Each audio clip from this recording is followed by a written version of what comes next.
spotlight abilities? Yes, I absolutely can. Great, okay.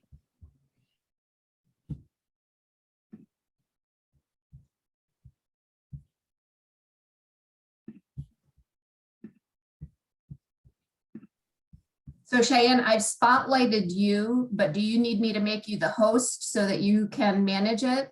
If you can just make me co-host. Okay.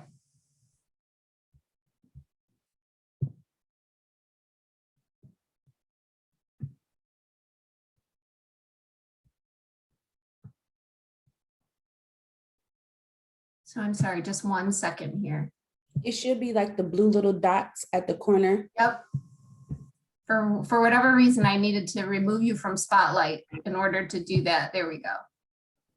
This is the interpreter. I'm so sorry to interrupt, but for your recording, do you need the interpretation in the recording for future? Okay. I'm trying to think if we pin me or if we spotlight me. I'm gonna add a spotlight to you. Perfect. I'm gonna spotlight you too. Thank you. Mm-hmm. And these will all be captioned, but it is great to also have the interpreting.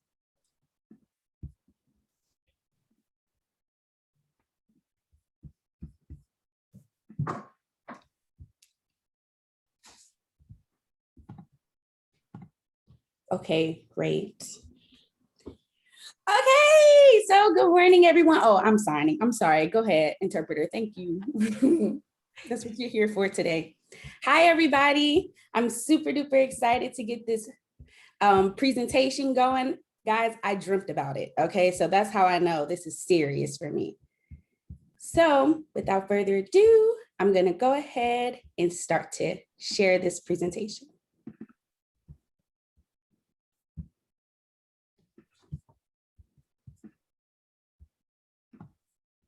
Oh.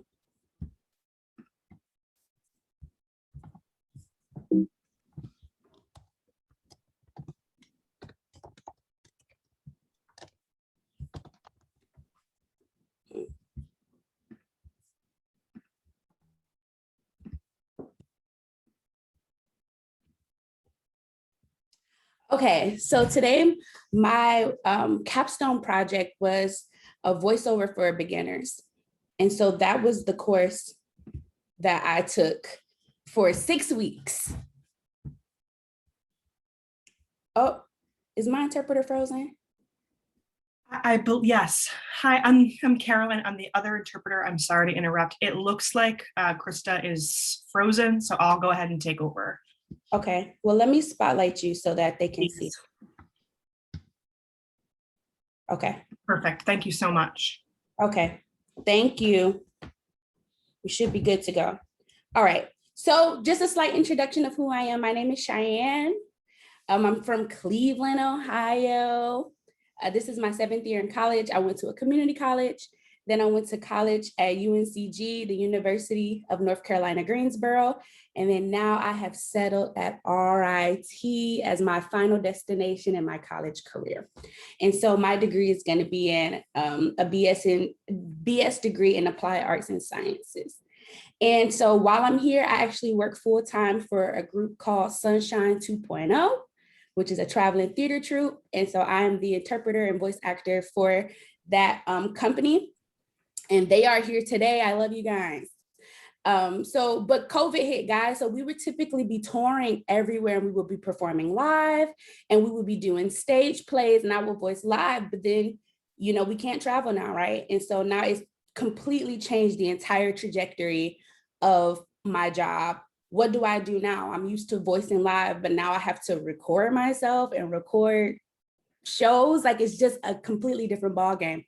And so people started to really like encourage me, like, oh, you should get into voice acting. You have a nice voice. You have a nice voice. And I'm like, I don't know. I'm kind of scary. So I was like, I don't know. But then now that I'm here, you know, this kind of pushed me to take a step and try something that I've never tried before, which led me to Gravy for the Brain. And so Gravy for the Brain is a complete training, education, mentoring event and ongoing career resource for voiceover artists and voice actors. Gravy for the Brain offers all services to VOs, which is voiceovers, from complete novice, which would be me, to expert level working professionals. So the first thing I want to say is, or talk about, is what's the difference between a voice artist and a voice actor? So a voice artist is somebody who you hear on the radio, or like, for example, RIT makes us do like sexual harassment or discrimination courses. And if you don't want to read it, you would just click the little play button and you would listen to somebody read it to you. And so that is a voice artist. Whereas a voice actor is someone who is probably have a background or history in drama, in theater. They have some type of training, and they're going to be your people who do more of your animations, like your movies and your cartoons, or gaming, the voices in the gaming background. They're going to be your voice actors. So there are a slight difference, even though people tend to kind of use them interchangeably, but they do have different fields. So here was my plan. I got on Gravy for the Brain, which is a professional training course. And I took the novice course because I don't know anything about this, right? Started from scratch. And so I looked at it. The training was had 23 modules. I broke that down between 6 weeks. And then so I did 3 to 4 modules a week. So the other big question is, why vlog it? What is significant about vlogging the experience? I believe that vlogging allows for great reflection. And so when you can vlog, you can kind of see your thought process over a course of time. You get to see like the struggles or the frustrations you had one day compared to the next day. You get to see your success of accomplishing something versus the beginning when you were like, how am I gonna do this? And you get to see your growth overall. And I think growth is the biggest thing about vlogging, that you get to see a full transition of the beginning of experience to an end, and you get to see how you've become a different person. So with that, I did vlog 6 weeks. However, the vlog is like 15 minutes. So I have condensed the vlog till about 4 minutes, and I did want to show you kind of an excerpt of my vlog. So enjoy this little snippet.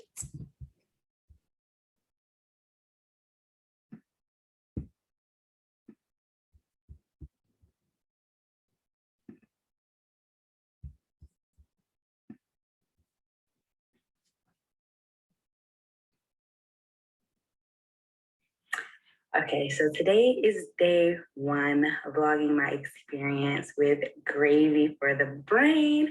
And this is a website that is meant to like coach and mentor and prepare future voice actors for the real world. So I'm really nervous, even though it's virtual. I'm still nervous because I don't know what I can do. Thank you so much for becoming a member. You've just made one of the best decisions in your voiceover career.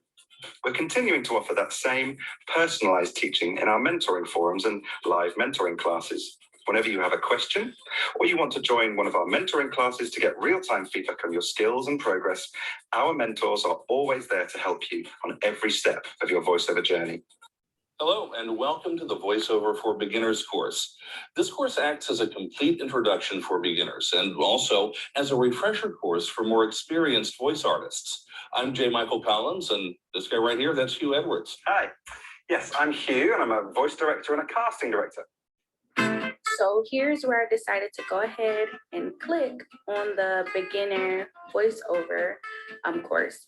And there were 23 modules, and as you can see, and I divided that up by 6 weeks, which gave me about 3 to 4 modules a week. And here's that list.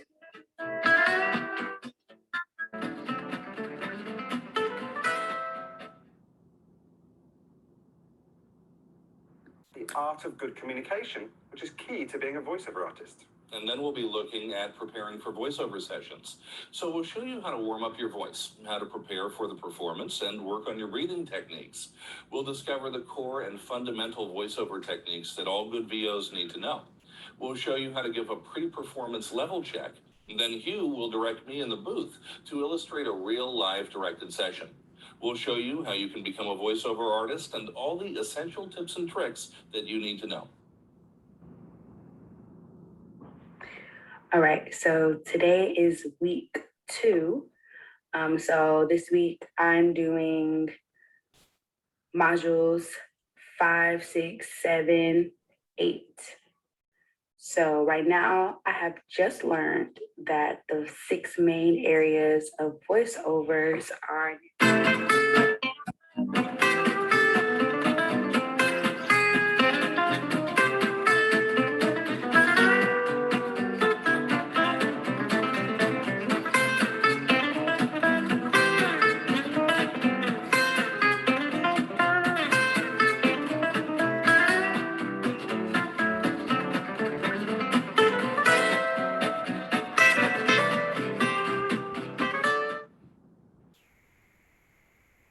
red leather, yellow leather, red leather, yellow leather, red leather, yellow leather.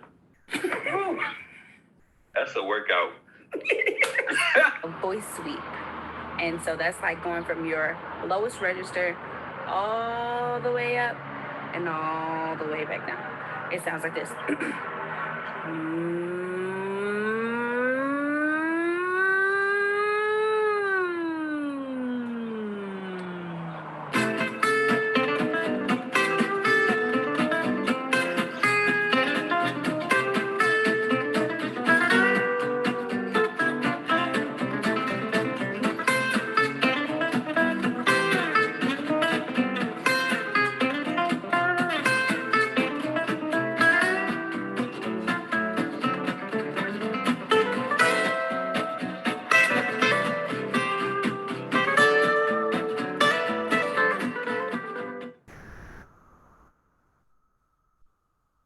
It's official.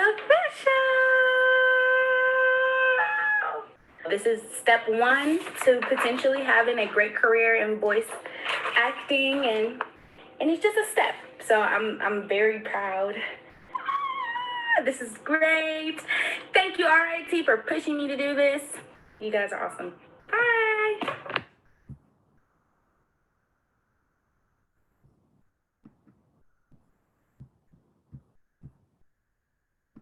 Oh, okay.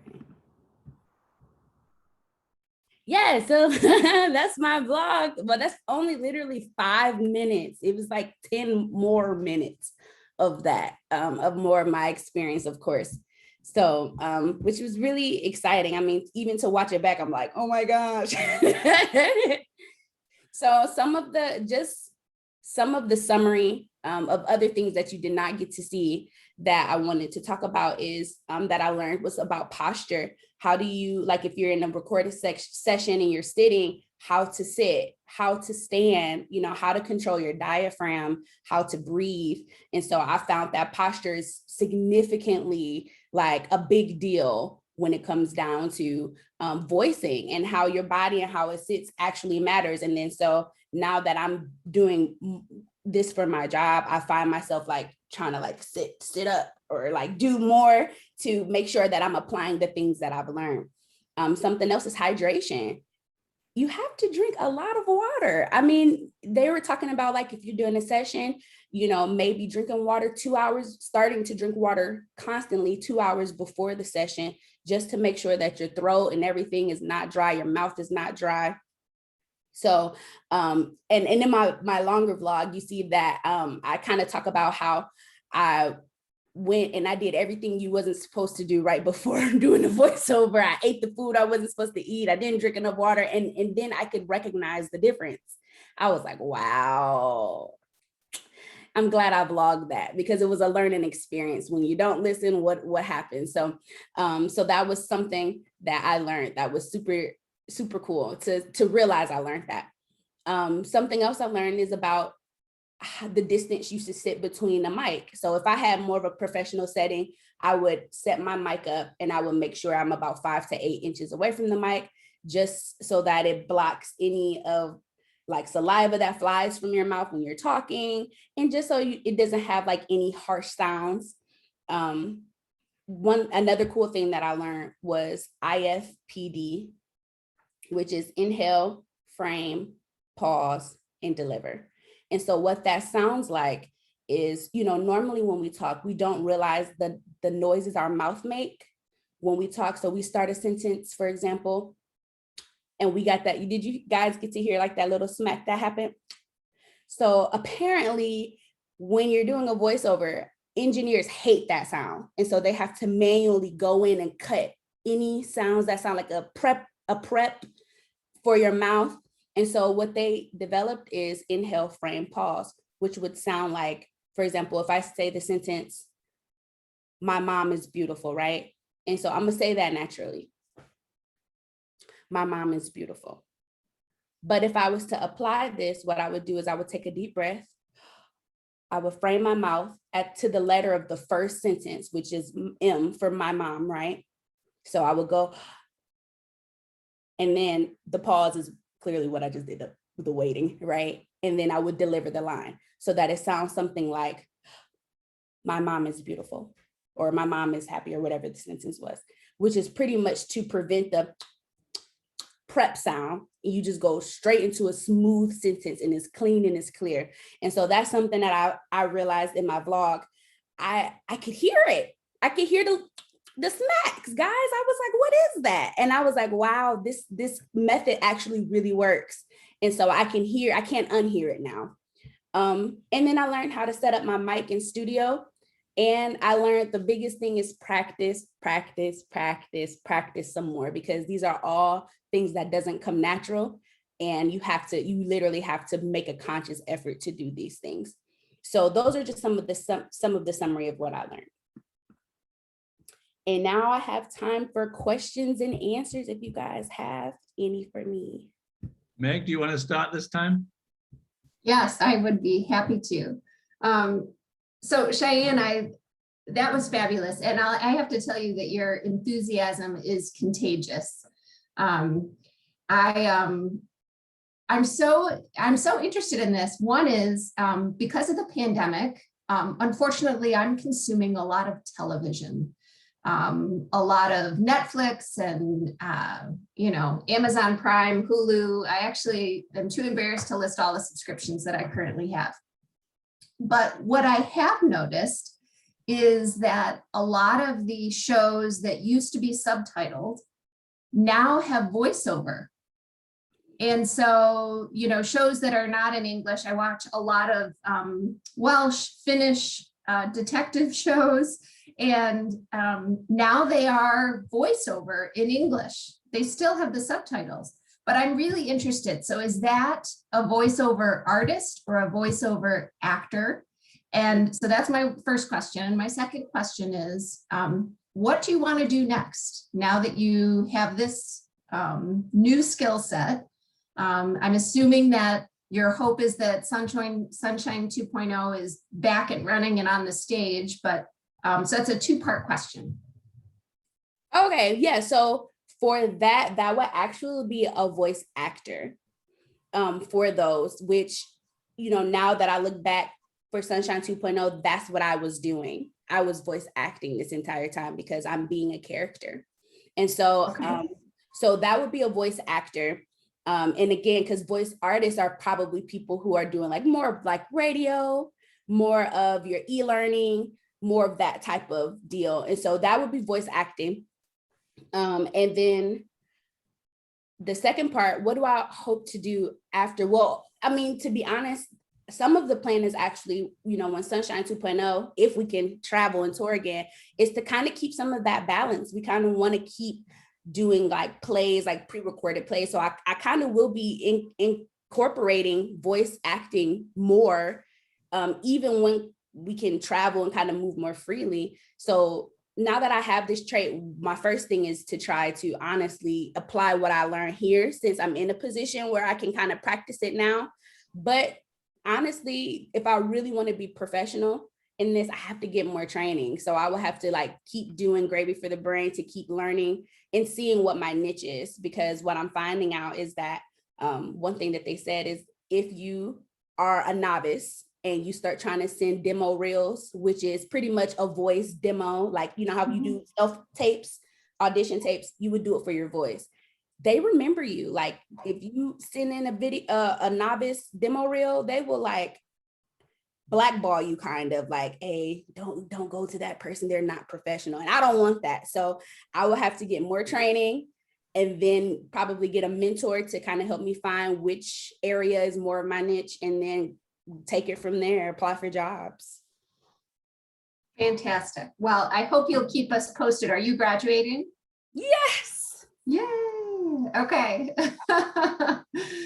Well, congratulations. I hope you'll keep us posted on what you do. And if you have any recordings or like YouTube videos or anything of Sunshine 2.0, I'd love to see it. Oh, yes, of course. Okay, great. Thank you. You are so welcome. So, Shiann, one of the things I like about this, we used to have symposia where you'd have a poster and you stand next to your poster like a poster session. But since we went online with these presentations, one of the things I really like is that the students come up with different ways to present, right? I mean, we asked for a PowerPoint presentation, but that's a guideline. So some students, such as yourself, go outside that box, and that's one of the things that makes this whole presentation session, these sessions interesting. We had a couple. We've already had a couple that just went outside the box, so it's really nice to see something a little bit different.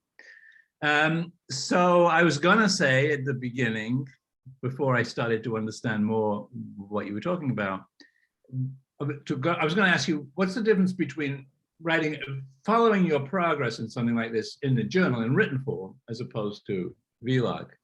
But I guess now you've pretty much answered that by, obviously a journal doesn't have an audio component, let alone a video component. So, but still, I guess it's the same sort of thing. You still want to track your progress, but this is obviously a lot more rich. You mentioned you were a conservative, maybe rightly so, in picking the beginner training thing. So are you now going to go on beyond that? I assume if there's a beginner, there must be an intermediate and so on and so on. Are you going to do more of them? Oh, I think I will. I think it's a great tool to have. I'm realizing that if I'm going to be, even for the fact that, again, with my job, I voice for my colleagues, and those voices have characters and they have personalities. And I was doing that completely novice, from scratch. I had no training, no anything. And so now that I have this resource where I can learn how to preserve my voice, because one thing I found that was important was the warm up. And so while I was warming up, I realized I really wasn't taking care of my voice. And so imagine being novice, don't know how to take care of your voice. And we're going on show after show after show after show, and then I'm like, now I'm realizing that, having those resources and tools actually makes me a better artist. It makes me a better teammate, and it makes me a better voiceover artist. So I definitely think I'm going to continue to take these courses just to have it in my back pocket. And even when I'm not here at RIT or with Sunshine 2.0 anymore, I think it's just great to have these tools, because you just never know what a job might require or need, or if this skill will kind of give me a one-up on somebody else who might also be good, but I got some voiceover training now. And so I might have, they might pick me. Because I assume that the intermediate class, if that's what it's called, intermediate course, must introduce new skills or more developed. They must build on what they've already taught you. Are these, so this is self-paced, so presumably there wasn't anybody else, you didn't see anybody else taking the course at the same time. It was just you interacting with the pre-recorded module, right? Yes. So pretty much, I'm sorry, I was just trying to make sure the interpreters. Sure. So yeah, it was pretty much self-paced, which was really nice for me because I work full time. So, I would have hated to been in a situation where I had to be in class or something where attendance was taken. But so how you couldn't really see it too much in the vlog, but there's like so many, there's like different boxes, right? So you have beginner voiceover, and then they have some courses that are 100% gaming. Like if you know for a fact you want to be into video games, if you know for a fact you want to do commercial, you know, you want to do animation. I mean, they have so many courses. It's kind of mind blowing that you can continue, but everything does build. One thing about Gravy for the Brain that they did was they pretty much had it where you couldn't move to the next course without passing the quiz. Like you had to do 100% on the quiz in order to move on. So you couldn't even really kind of BS the process. You had to know the information in order to get to the next place, which I thought was a really, I mean, you couldn't even get a 90. It's not like you couldn't miss one. It had to be 100% or nothing at all. So Wow. that was really a cool, I think, quiz that they had in between. Now, one thing, I didn't kind of like it a little bit because sometimes they would kind of throw a twist in the quiz that they didn't necessarily discuss. And then I'm like, but y'all didn't teach us that. You didn't tell me. But either way, I mean, that I ain't like that a little bit. But at the same time, I definitely feel like I know the information because I was tested on it through the module process. Teachers love to do that, and all students everywhere hate it. Okay, so we have a large number of participants, and I'm not going to take any more time to ask questions. I don't know if anybody else who listened to Shiann would like to ask a question at this point. I think Caleb has a question. Oh, I see Caleb and Sophia, just to let you know. I don't want Sophia to feel skipped. Yeah, this is my dead name. My real name is Caleb. Oh, Caleb, sorry. No, you're all good. I also have a theater background, and my major was animation, so I know a little bit about voice acting in that realm. Have you ever thought about? I know it says you're touring right now, but I know that like in Dallas, Funimation employs like a lot of voice actors. Have you ever thought about something like that where you work for a studio?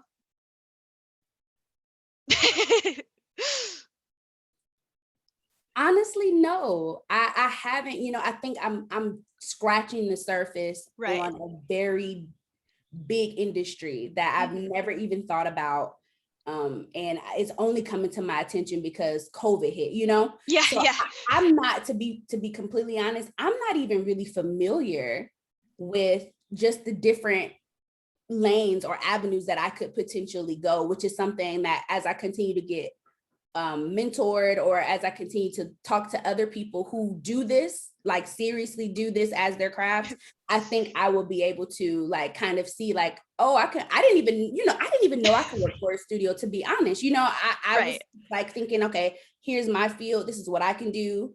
But I never thought about it. But now that you didn't tell me, I can think about whether or not a studio would be, but I would want to have way more training before that so that they don't blackball me.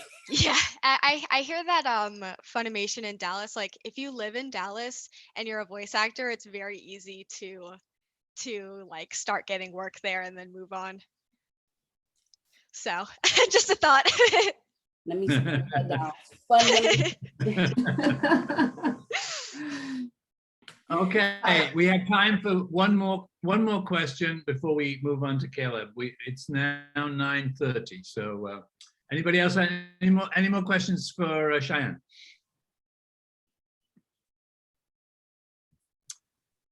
Hearing none. Thank you very much, Shiann. Great presentation. Like I said, it's always nice to see you thinking a little outside the box, so I really enjoyed that. And Caleb, you're up. Thank you, guys.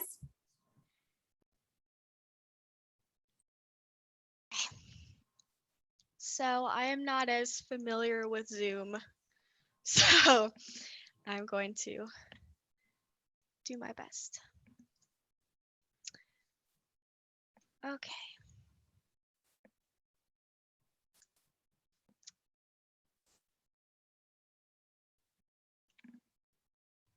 Okay. Can everyone see the PowerPoint? Looks great. Okay, perfect. Okay, give me one more second.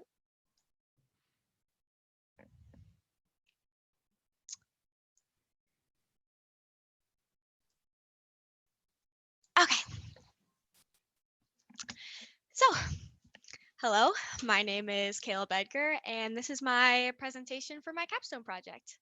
My capstone is Ableism and Classism at RIT. Was it just me? And it's a two-part project. The first part is a personal comic that describes my experience as an animation student. And the other part is a compilation of ideas and suggestions to improve the animation program that I brainstormed in interviews with a few professors. Now, before we get started, this presentation does have a content warning. This project contains some potentially triggering topics, specifically in mental health and suicide. So I just wanted to let everyone know, and if you would like to leave, I totally understand. Okay, let's get started. So part one. So as I said, the first part is a personal comic about my experience at RIT. As you will see, my poor experience in the animation department had a very big effect on me and my life. And I use this comic as a form of catharsis, letting everything out and processing everything. It's been really hard, but actually really helpful to go back and think of it as one completed event, kind of bringing it out of my mind and into something tangible and shareable. My hope is that this comic can show everyone that there are people like me who struggled like immensely in the animation program, and to kind of humanize us so that people can understand why change is really important.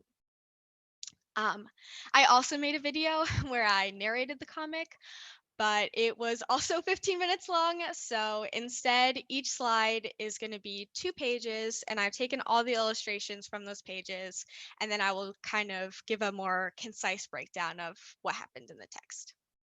So let's start the comic. There we go. So for the first 2 pages, the first page is an introduction to give some information that shaped my experience at RIT. I talk about how I have been diagnosed with OCD, generalized anxiety disorder, insomnia, and I'm currently being diagnosed with autism. It's a very expensive procedure, so it takes a while. Also, my family lost most of its money when I was in high school, so my mom helped me with tuition, but my day-to-day expenses were completely up to me. The next page is about my first year. RIT was my first choice school, and I came in dual degree in animation and motion picture science. Motion picture science being engineering for the film industry. I was enjoying my new independence. I was best friends with my roommate. I had a big group of friends that I hung out with all the time. And it was actually okay. I had an insane amount of work because of my 2 majors, but that was kind of sold to us as the college experience, and people thought I was cool for having 2 majors. So I kind of wore my overworked tiredness as a bit of a badge of honor, to be honest, which I later realized was not as productive as maybe it should have been. My second year was when things really started to take a turn. I didn't have a meal plan, so I had to buy and make everything that I ate. To pay for this, I needed a job, but with 2 majors, I only had time to work about 3 hours a week at minimum wage, so money was really tight.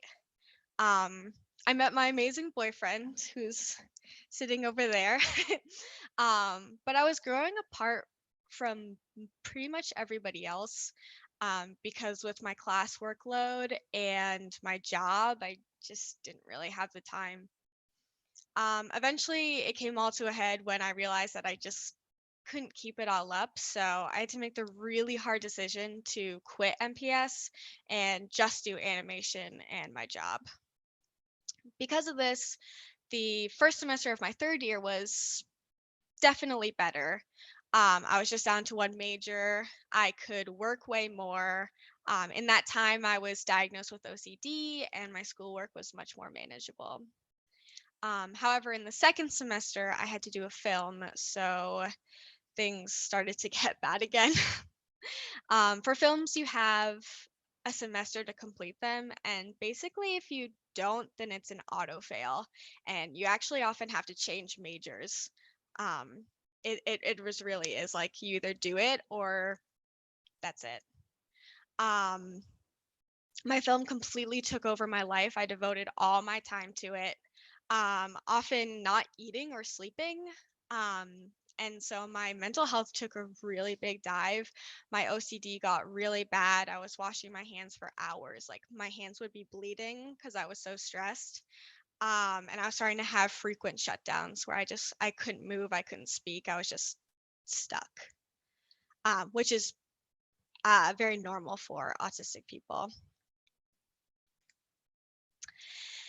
And the crazy thing about this is that was just the culture of the animation department. The majority of people, like pretty much all of the students in my class were not eating. A lot of us weren't sleeping. I had classmates who went to the hospital due to signs of overwork, things like heart murmurs, from the anxiety of it all.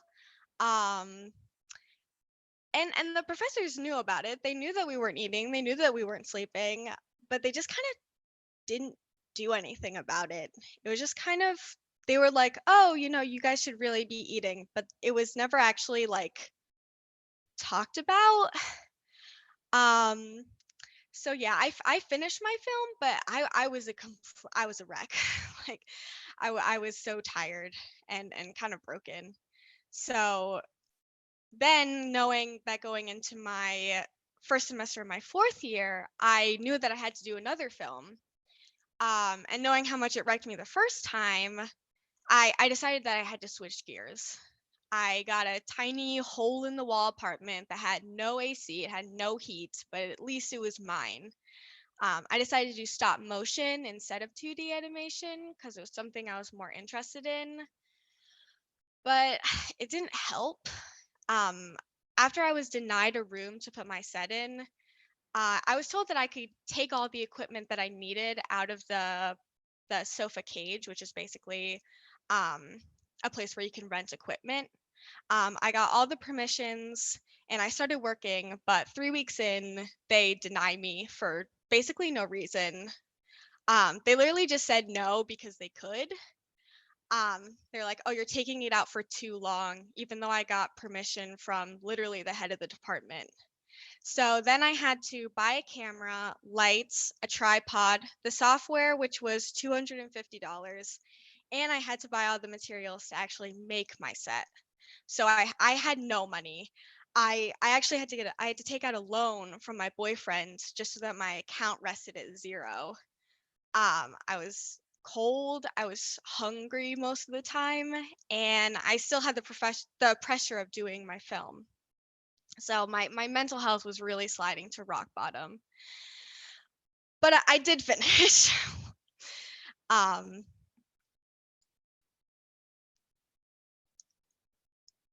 So yeah, when I came back for the second semester of my fourth year, I was completely burnt out. I had been working 3 years. I was working so hard. I'd been through so much and I just was absolutely burnt out. And my classes were turning out to be much more work than I hoped, especially one class, which was completely terrifying to me. So I approached the professor. I explained that I would try my best. I was worried that my work would be to the standards of my classmates and that I would work hard, but I just wanted to let her know. And she basically told me that she didn't care and would treat me the same as everybody else. So 4 days into the semester, I went home with my boyfriend and I was joking about how I would rather die than stay in school. And he started crying because he was worried that it wasn't a joke. And he was right. That night I had a panic attack so bad I actually had to go to the ER and I never went back to school after that. I only made it to Thursday. So yeah, after that, I went on a leave of absence and I left school, but I was so empty. I was so ashamed that I had failed everyone. So I ended up picking a date and I started getting everything in order. I was completely ready to die. And then just a week or so out, the pandemic hit. And it totally ruined everything. My boyfriend moved in with me, which was supposed to only last a week. And now we've been living together for over a year. And obviously I couldn't do it with him there. So I waited, and then the pandemic kept going and the date passed and I was still here.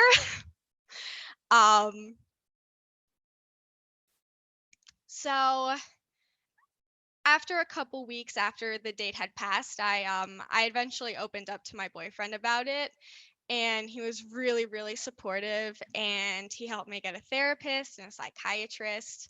I went on meds that really helped me a lot, and I went to work at Olive Garden, where it turned out I was really good at my job and everyone really liked me and I made a bunch of friends. So that kind of helped me gain my confidence. And so I decided in the end that I would come back to RIT, but in SOIS instead of the animation department, because I just couldn't finish it there. And really just to kind of do this project to kind of shed light on the elephant in the room in the animation department, just the problem that the ridiculous workload, the very competitive and intense do or die attitude kind of perpetuated by the program, and how it clearly affects poor and disabled students way more than it should. So that was the comic, and the comic was about me, but I wanted to try and make a bit more of a lasting difference. So I had the part 2, which is the faculty interviews. So through the interim director, 5 professors volunteered to meet with me so that I could get their perspective on the situation and so that we could brainstorm some possible solutions. The main reason that I wanted to brainstorm solutions with the professors as opposed to just interviewing them about their experience is that, in my opinion, the animation department doesn't give the legally required reasonable accommodation. So most things in the document are suggestions of way to reach it without a complete overhaul of the program. So after compiling everything, I ended up with 5 categories. Each category has several points, but I'm just going to touch on the biggest ideas from each. So the first category is problems with communication between professors and students about their needs. And the main takeaway from this is that communication really does go both ways. Both parties need to be willing and patient so that things could be worked out. And there may need to be some training on both sides of the conversation to more easily reach outcomes that are needed. The second is the intersection between mental and physical health and financial stress. Here it's more about how the professors need to realize that the time spent at work, the time making meals, the stress of money troubles, and the distraction of things like being hungry, in the end, take a horrible toll. And support systems need to be created because these students are taking on a huge burden that's just not present in their wealthy counterparts. The third is problems that professors face, which I think is important because the animation department has been growing faster than faculty are being hired. And because of this, the struggles in the students are kind of mirrored in the professors. They also have a very large workload, and that can make it harder for them to dedicate the time that they really need for each student. The next is sophomore films. The stakes are so high for sophomore films, given that this is the first time the majority of students have ever taken a project of this type, of this scale. And so I gave a few suggestions about how to make this class easier on poor and disabled students while keeping in their very specific parameters. Like, you have to make a complete film, you have to go through all the processes, but I suggested things like providing prompts so that people can come up with ideas faster. So lastly, ideas for creating a more successful learning environment. This section gives 6 examples of ways that the program could allow for more reasonable leniency for its students. The main one being a department-specific person that students could go to if they feel that their anxiety might be affecting their schoolwork, for example. Then that person could help facilitate the conversation between the student and professor, because something that a lot of the professors said was that they often don't feel comfortable having those conversations. They don't want to cross a line, and they're not trained to have these kind of conversations. So they really wanted someone that could help them through the process, basically. So with that, that's the general outline of the document. My hope is to submit the document to the department chair and the dean, who I've already talked to. Then they can decide how to move forward. Possibly it could be talked about at a town meeting, a staff meeting, and then the process can, we can start the conversation so that process can be made, basically. Awesome. Well, that's it. So thank you for listening. And do you have any questions? I think it would be strange if we didn't have any questions. Yeah, that is an amazing presentation, and you're very brave to have gone into that amount of detail. So I want to thank you for that. Anyway, I'm we've talked a lot, and I know a lot more about the first part, your comic. So the rest of the audience, maybe the rest of the audience not, but I want to talk about the interviews. So it sounded like they went fairly well, but can you reflect a little bit on what the faculty, what the faculty's demeanor was, how they treated this opportunity to think about their program in ways that I'm sure, well, I'm not sure, but they probably hadn't thought about before. What was your sense of how they reacted to the issues that you were bringing up? So yeah, so obviously the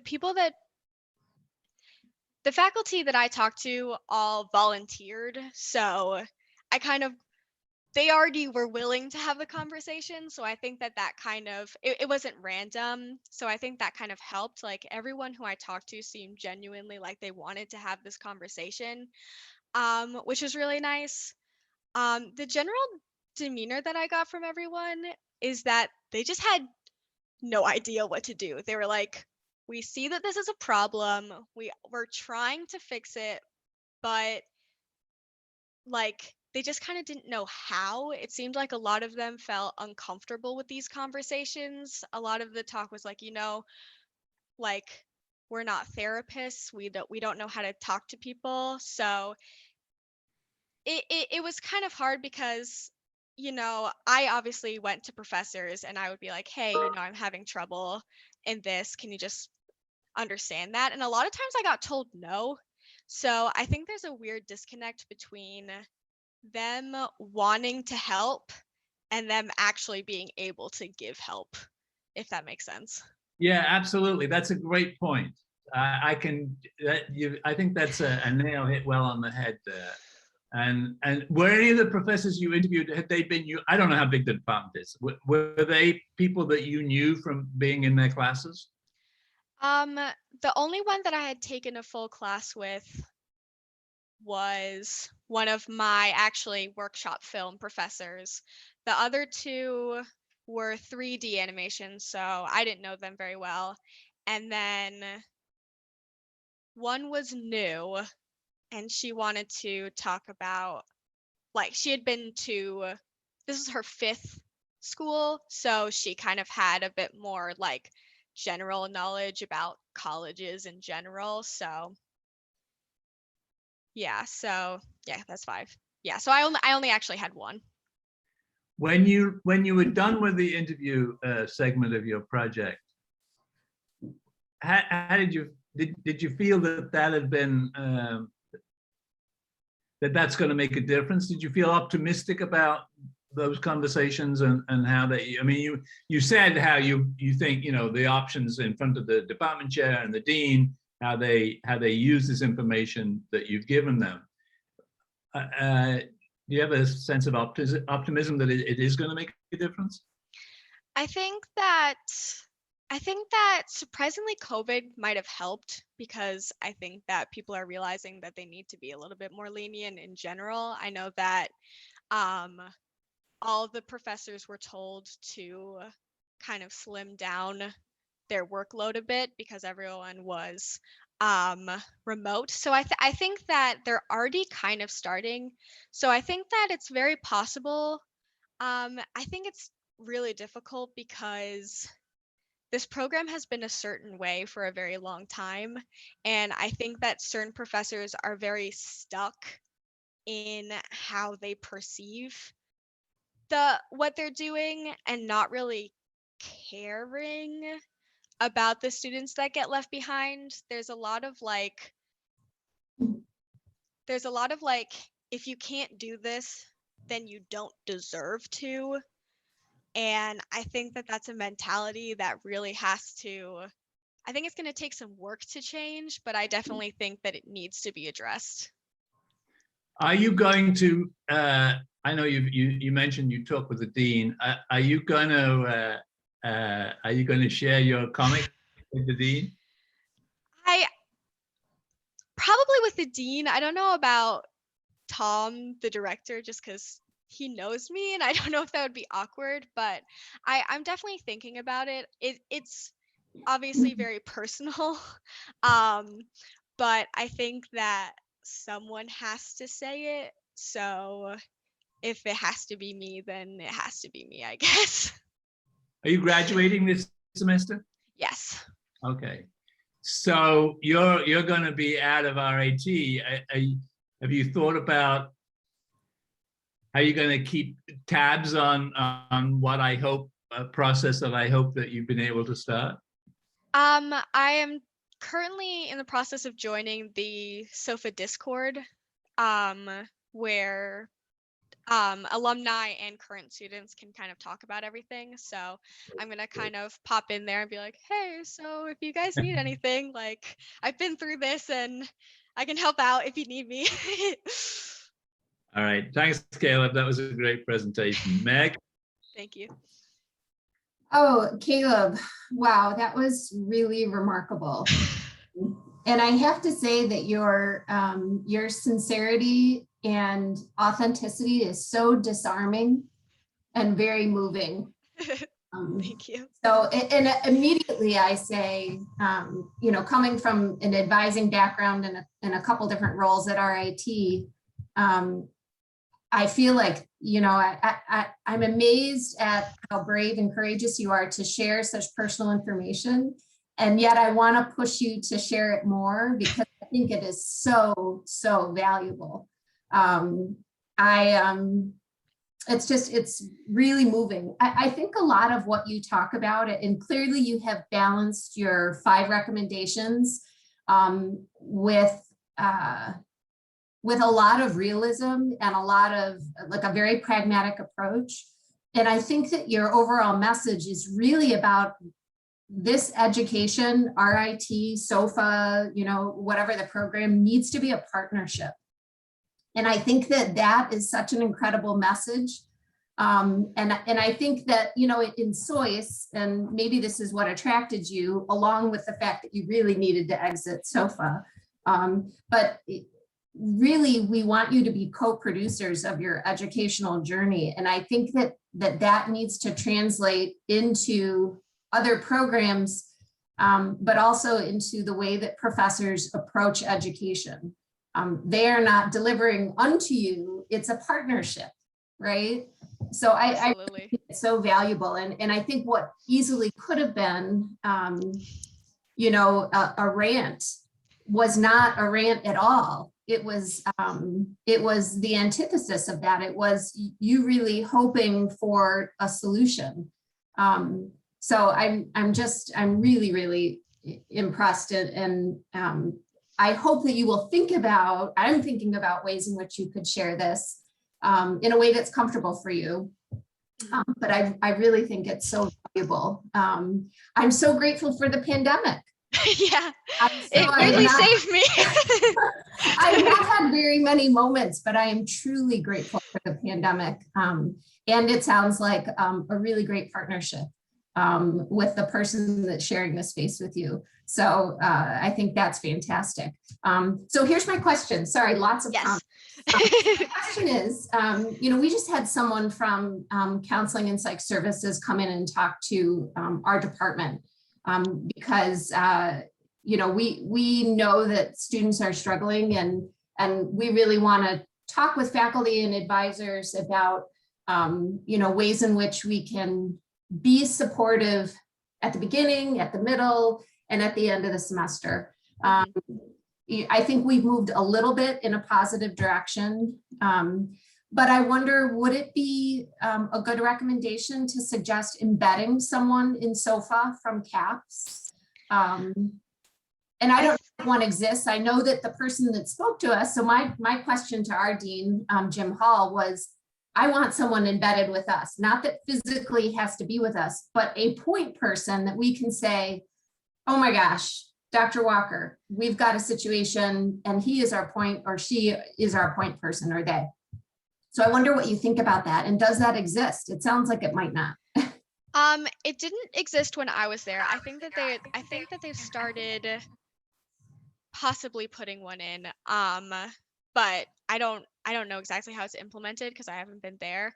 I think that it is really helpful. I think that the scariest thing for students is talking to professors about the fact that they need help, because there's a very big culture of kind of trying to stick it out on your own, you know?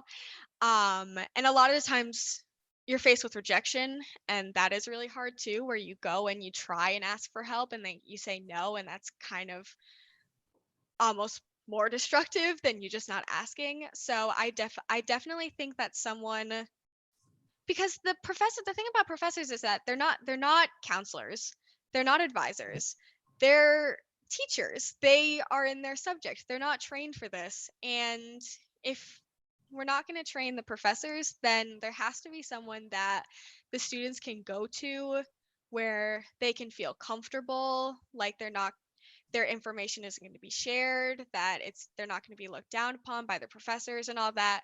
And then also that helps the professors in figuring out what is beneficial for the students, because a lot of professors are just like, I don't know, do you need an extension? Is that what you need? I don't know. So like someone who can also guide them in the right direction of how to help with students. I think that is honestly what needs to happen. Well, and it sounds like you've also hit upon you know, a culture issue that actually is so prevalent, you know, in an academic arena hugely. Yeah. But I see it just in our regular American culture, which is the busier I am, you know, the more strung out, less sleeping, the more valuable I must be. Yeah. Which also means that the less care I dedicate to myself is better overall, which of course that is a recipe for disaster.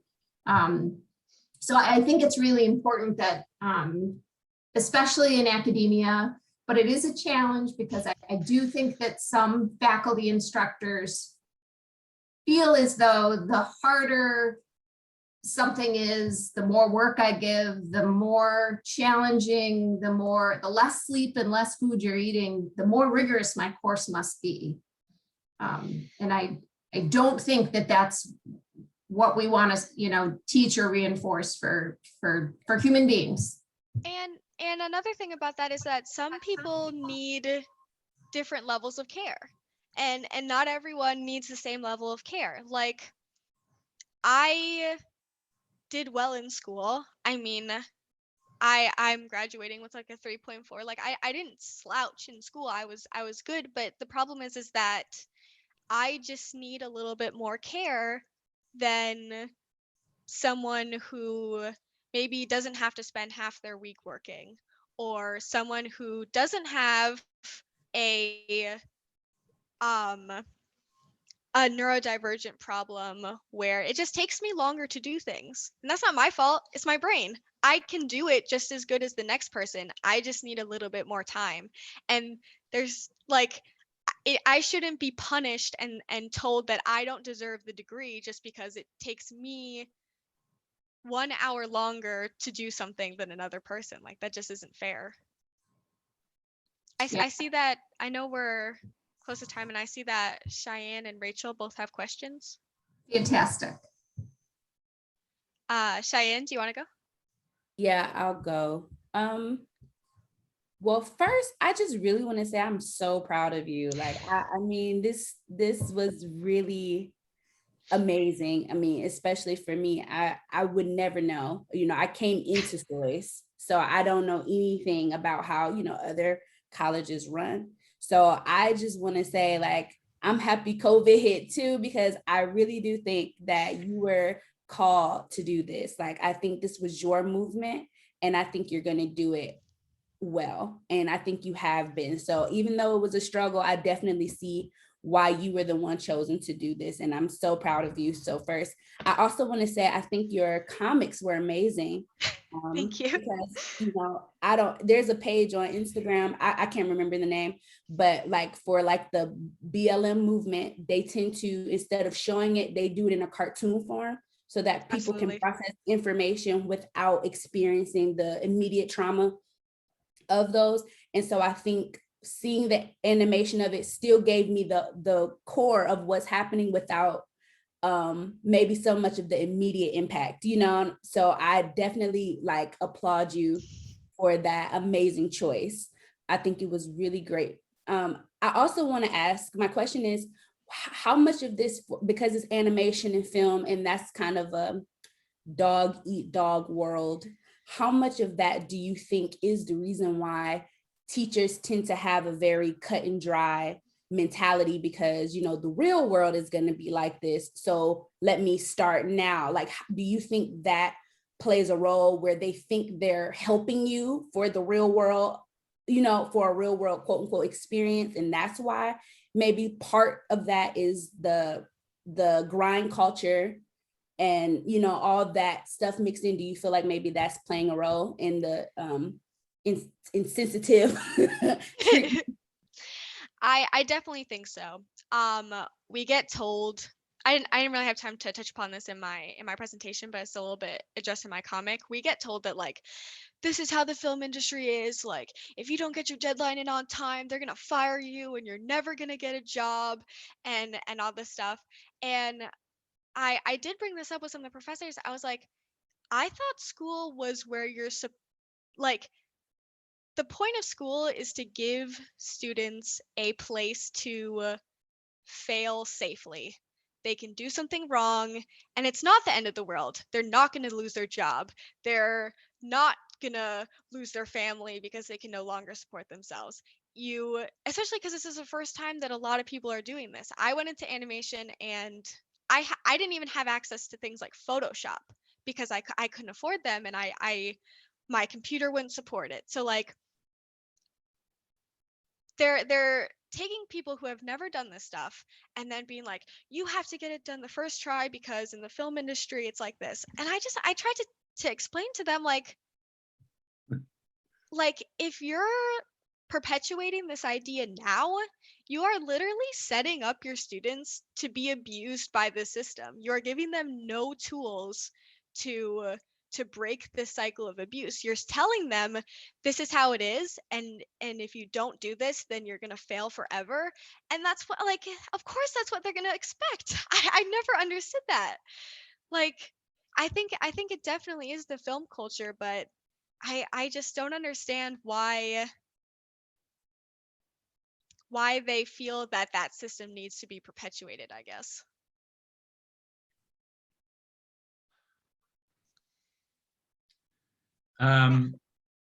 Somebody else wanted to ask a question? Yeah, I Yes, think Rachel's got her hand up.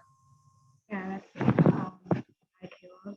I agree with everything and everyone else that they mentioned that your project is super powerful and important.